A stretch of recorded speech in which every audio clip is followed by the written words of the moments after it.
Bismillahirrahmanirrahim. Assalamualaikum warahmatullahi wabarakatuh. Alhamdulillah ala kulli hal. Segala puji bagi Allah semata ya atas semua keadaan. Pada kali ini kita bertemu ya di YouTube ini untuk saling sharing ya mengenai hidup kita ya kenapa berantakan ya.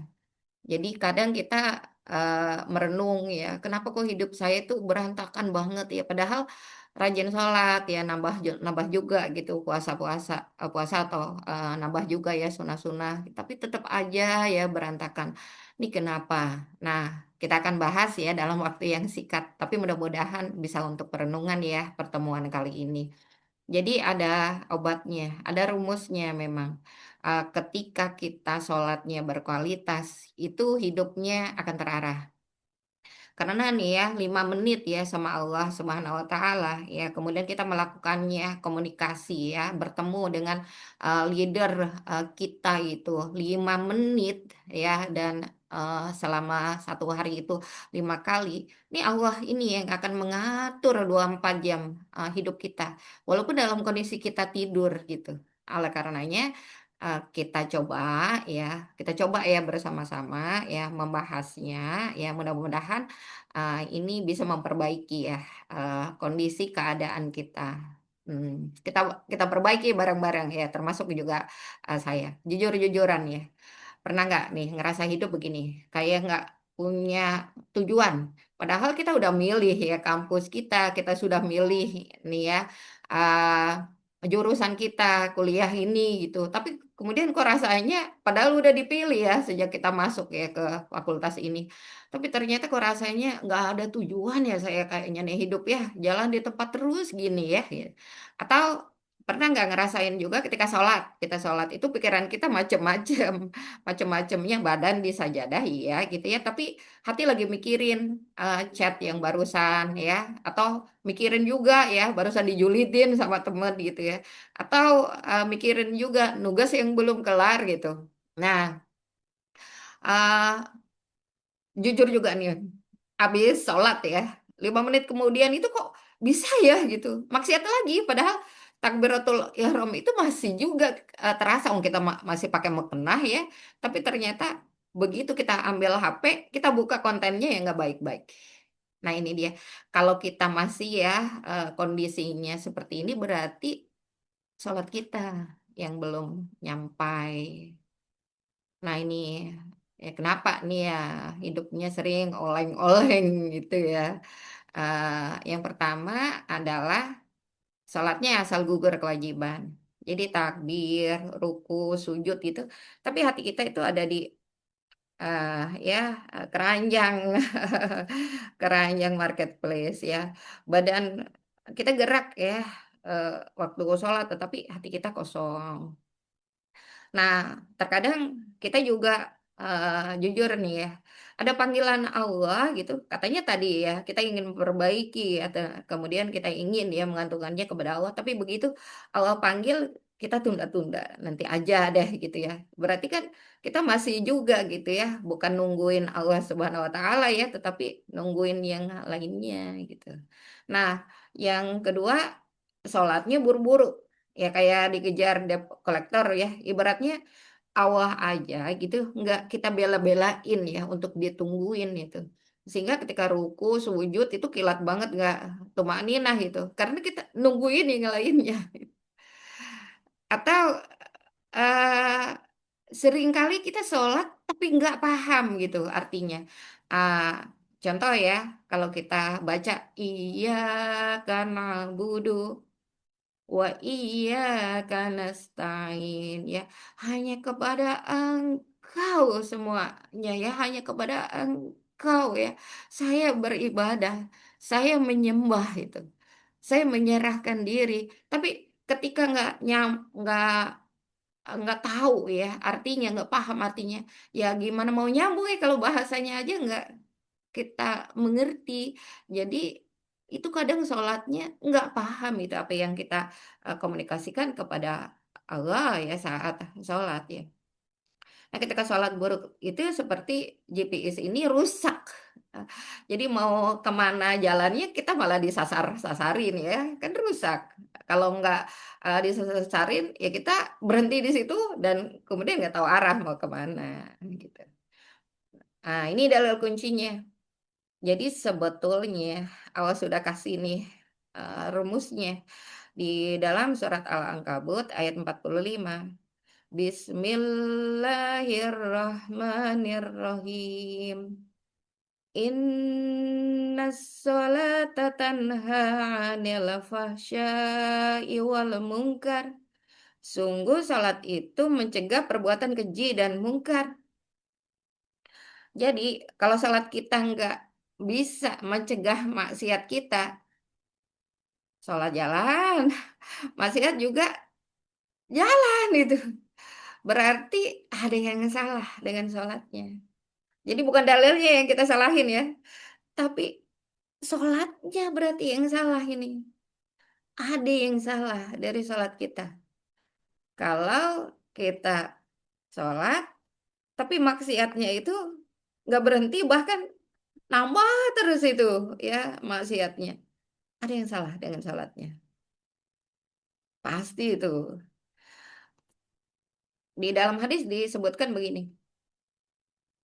Awwalu ma yuhasabu bihil abdu yawmal qiyamatis shalah.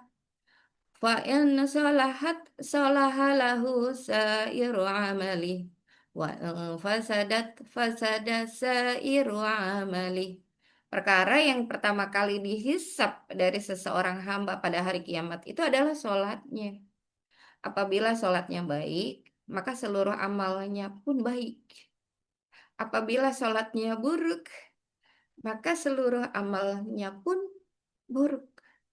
Ini rumusnya. Jadi mulai dari sekarang kita perhatikan ya sholat kita dan kita bersiap-siap untuk sholatnya baik. Yuk kita cek ya sholatnya itu udah di level mana. Jadi level 1 itu jasadnya eh, menunaikan sholat, level jasad sholat gitu. Badannya gerak tapi pikiran hati kemana-mana. Ya. Jadi kalau yang seperti ini ya capek doang ya. Gugur kewajiban, iya, tapi capek. Rasanya begitu ya, dikejar-kejar sholat itu seperti mendapatkan beban ya, jasad gitu. Kemudian yang level 2 itu adalah lisan sholat. Jadi bacaannya dibaca, tapi nggak paham arti. Jadi pahala ya tetap ada ya dari menunaikan sholat. Wallahu a'lam ya, bishawab ya. Bagaimana takaran pahalanya, tapi Allah pasti ya berikan balasan ya terhadap kebaikan kita itu. Walaupun ini ya standar sholat gitu, iya gitu. Tetapi nggak paham arti. Nah, kalau yang level 3 ini khusyuk hati ya saat sholat. Jadi hati aja sudah nyambung ya ke Allah, udah connect nih ya ke Allah.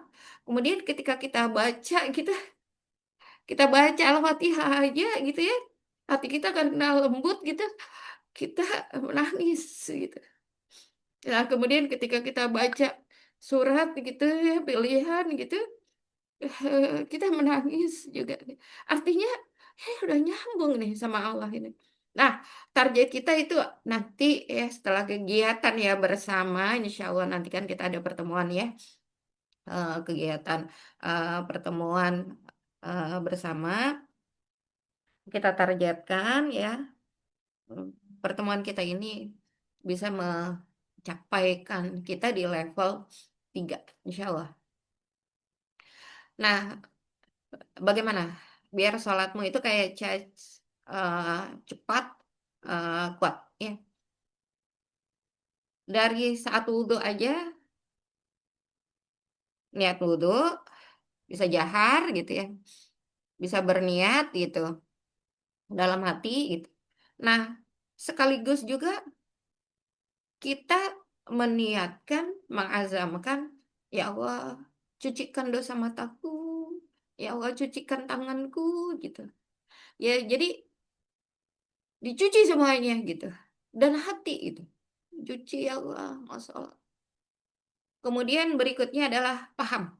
Ya, Yang kita kejar dulu awal itu adalah paham ya arti Fatihah. Kita bisa baca di surat terjemah.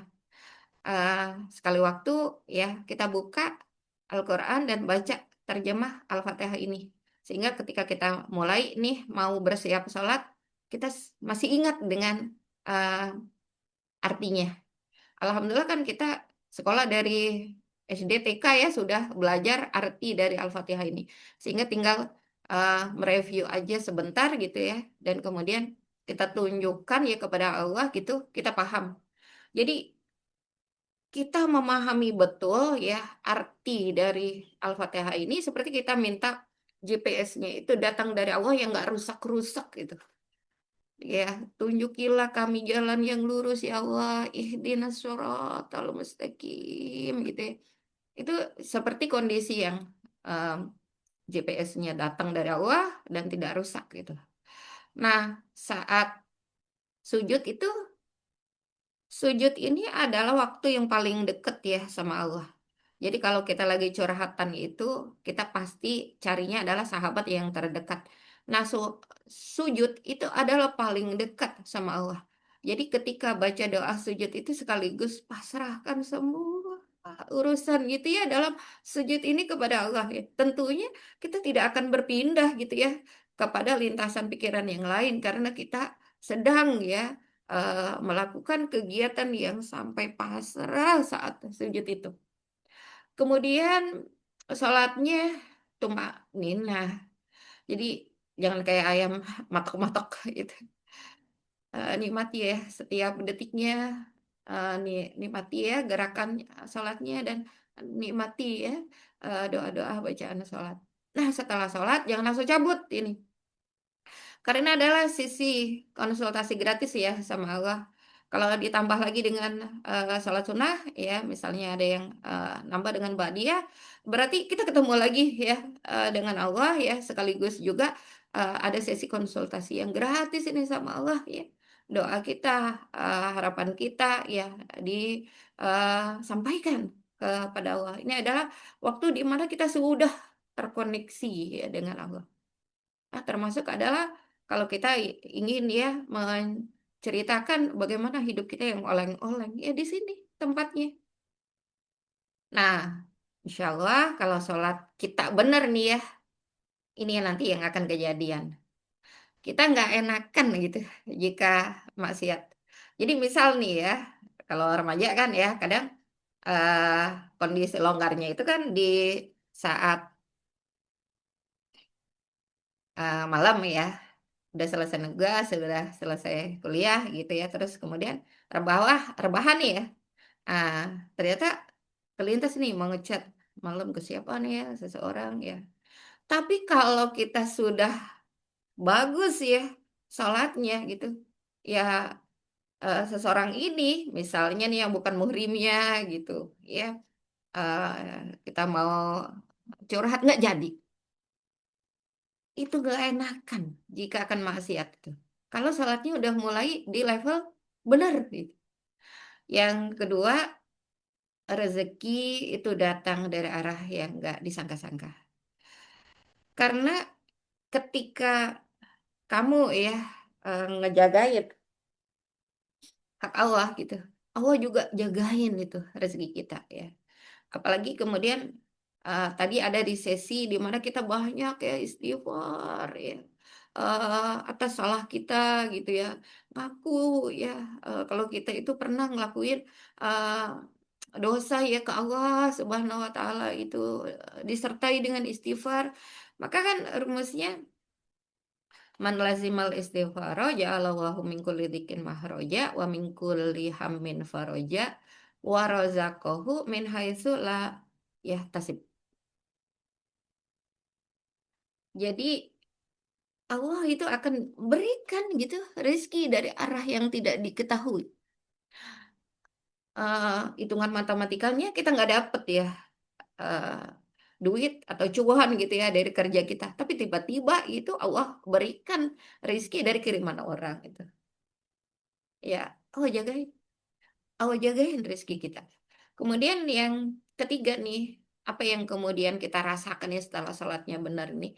keputusan-keputusan yang kita putuskan ya, kalau kita akan, mengambil keputusan itu keputusannya tenang, nggak panik gitu, ya, dan keputusannya, dibimbing, sama Allah ya. Jadi mau pilih kerja di mana ya, nikahnya dengan siapa gitu. Nanti ketika sholat istikharah, hatinya itu adem gitu. Ketika sudah ditunjukin ya sinyal-sinyalnya, nih sinyal-sinyalnya adalah ini. Kita ngejalaninnya itu adem, adem, nggak pakai panik ya, nggak pakai gerusa-gerusu gitu, apalagi down gitu, enggak gitu. Nah, ini kalau kita sholatnya benar juga, nggak gampang kita panikan. Jadi masalah segede gaban apapun gitu ya, kan kita sudah selalu lapor gitu kepada Allah gitu, mentor kita ya, coach leader kita gitu, yang coach-nya itu tapikelnya baik ya, selalu ke kita gitu ya. Kan kita sudah titipkan itu ya, 5 kali pula gitu dalam sehari. Ya nggak gampang itu panikan. Oleh karenanya ketika sholat ini yang kita beresin dulu, insya Allah hidupnya itu nggak akan berantakan. Insya Allah ini, di YouTube ini, ya walaupun interaksinya gitu ya, kadang tidak selancar ya ketika kita offline gitu. Tapi mari kita bareng-bareng bareng-bareng ya, kita coba mulai dari hari ini, eee, kita melakukan challenge ya, selama 7 hari. Hari yang pertama sampai hari yang kedua itu kita sholatnya tepat waktu dulu nih. Dan kemudian, eee, kita hafal, ya sudah hafal ya sebetulnya ya kita karena sejak TK ya kita diminta untuk hafalan nih ya, eee, surat Al-Fatihah beserta artinya, itu dibuka lagi dan dibaca, dan ini jadi, eee, modal kita nanti ketika kita sholat, kita paham betul arti Al-Fatihah. Nah ini 2 hari ke depan. Kemudian hari ketiga dan hari keempat itu kita tambahin ya, tumakninah di ruku dan sujud ya, ketika kita berdoa, itu kita tidak ada lagi lintasan yang lain ya, kecuali kemudian kita sedang ya berkomunikasi khusus dengan Allah Subhanahu wa taala. Hari kelima dan hari keenam pasrahin aja.